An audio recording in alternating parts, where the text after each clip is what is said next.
I'm Penny Wise, President and Managing Director of 3M Canada. Penny, thank you so much for this interview. How has COVID-19 changed the landscape for Canadian competitiveness in business? And what do you think has to change for Canada to become more competitive in a post-pandemic future? COVID-19 has obviously had a tremendous impact on businesses across Canada. And for many, it's not about competitiveness initially, it's about recovery and making sure we have a strong economic recovery. And there are a few areas within economic recovery that are quite important to focus on. One of them is women in the workplace. As it's been well documented, women have been disproportionately affected by the pandemic. And women have been leaving the workforce in order to stay home, to look after children, to look after elders, to take care of homes. Women between 35 and 39 have left the workforce in an alarming number and aren't returning, and those are our future leaders, so very concerning. Also, women have been in the sectors that have been most adversely affected by the pandemic, such as hospitality or personal services. And so there is a need to reskill or look for other opportunities in more high-growth sectors that are more potentially shock-proof. Women make up 50% of the workforce in Canada, and for us to enjoy the economic recovery that we need to drive competitiveness, we need to make sure that we're getting women back into the workforce. And we think about that in terms of providing safe and reliable childcare. It's like a social infrastructure. Much like you need a road or a bridge or public transit to get to work, you need safe and reliable childcare so you can get to work. We need to support our entrepreneurs and our small and medium businesses in Canada, many of those owned by women, to make sure they can recover and thrive.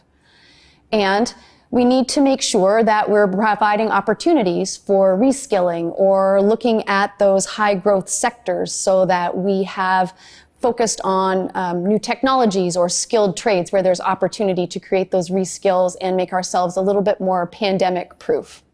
Another area that we need to think about in that economic recovery is around small and medium enterprises in general and making sure they're supported and the infrastructure is in place so that they can continue to grow and innovate.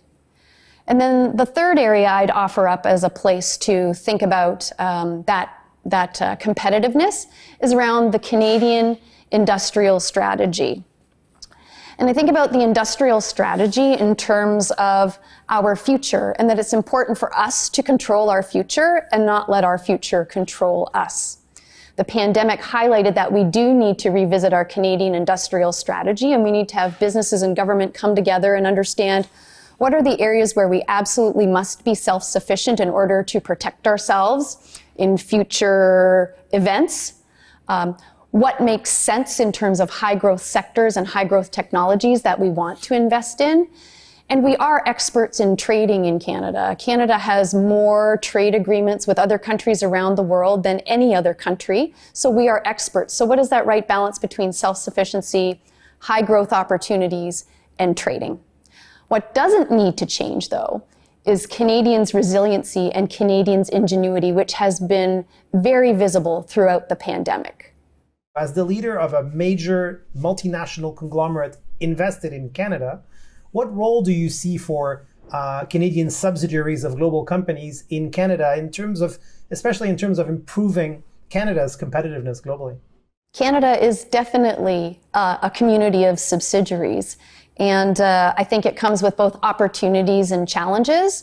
And it's an opportunity for us as leaders of subsidiaries to really leverage a global network and take advantage and help drive competitiveness.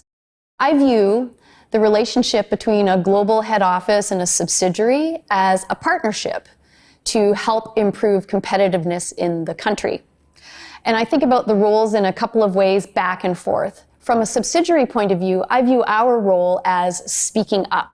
No one knows the Canadian customer and no one knows the Canadian market better than those who are embedded here and working and engaging with customers every day.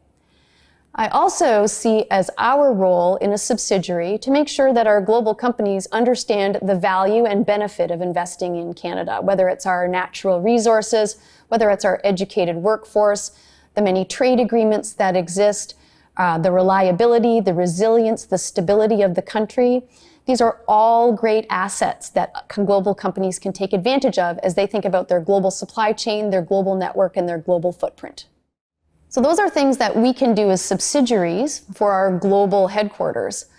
But the value of being part of a global company is immeasurable as well. We can be so nimble and quick in terms of turning things around and being up and running. As an example, as we set up domestic manufacturing here in Canada, we have had our Canadian workers, they will go to the US or other parts of the world and understand how our manufacturing equipment works, and they can bring that back and we can be up and running more quickly than if we were trying to do everything ourselves. So there really is a partnership and a give and take that adds value and benefit to the competitiveness in Canada. Thank you very much. Another topic that has really sprung to the forefront during the pandemic is that of supply chains. And I would say a part of it has been a realization that we're very dependent on global supply chains for a lot of our economic and even societal activities on a daily basis. But also the fact that it's actually quite resilient. I mean, we haven't really seen too much disruption. At least consumers haven't noticed that much of it. How would you say Canadian business has been impacted from your vantage point, and what can be done to make that those supply chains even stronger, even more resilient? And what would that look like? Supply chains are always under pressure. Before pandemic, post-pandemic, supply chains will continue to be under pressure, whether it's labor shortages or raw material issues, transportation, storms. There is always pressure on supply chains. But what the pandemic did was shine a really bright light on some of those disruptions. Whether it was something like hoarding, so toilet paper seems to be the example that everyone uses. There was no toilet paper. Supply chain couldn't keep up. But as you saw over time, they rebalanced and took care of that, and the supply chain caught up. So supply chain is very resilient. Protectionist actions by other countries, where countries were preventing the flow of goods that were needed to fight the pandemic, and really gave countries like Canada pause on what their supply chain story should look like in the future and what should we set up for supply chain. So for Canada as a trading nation, this was that really big pause for us to consider what are those items that we must have to ensure national security around products and services in light of another pandemic or in light of another opportunity or issue that arrives. So that is where this idea of industrial strategy comes back. In terms of what do we need to do from an industrial strategy point of view to make sure that we have the self-sufficiency that we need in those key critical products to make sure we have that national security that is required. We can't make it a knee-jerk reaction. We can't produce everything. We're just not a big enough nation. That's not what we are. So we really have to decide what are the most critical priorities for us and pursue those. We have to encourage and ensure that we are investing and supporting those critical sectors so that they can thrive and be successful. From a business perspective, businesses have already started to look at regional supply chains and perhaps more localized supply chains and thinking about how they make their supply chains shorter, so that they're not as reliant on all the aspects of global supply chain, but taking advantage of the best parts, but thinking about how they can be a little bit more self-sufficient or a little bit more effective when there are shorter-term disruptions. And then finally, I think businesses can think about trading partnerships. Canada does have more trading agreements with other countries than any other country in the world, and they're there for us to use as businesses. So what are those opportunities for us as businesses to leverage those trading partnerships?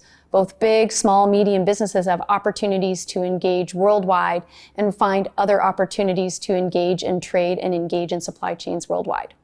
And finally, and perhaps this is the segue, if you had 30 seconds to pitch to someone in a position of power in Canada, and I'm going to ask you to name the person or at least the position, to strengthen and to improve Canada's global competitiveness, who would you choose to pitch, and what would you say in 30 seconds?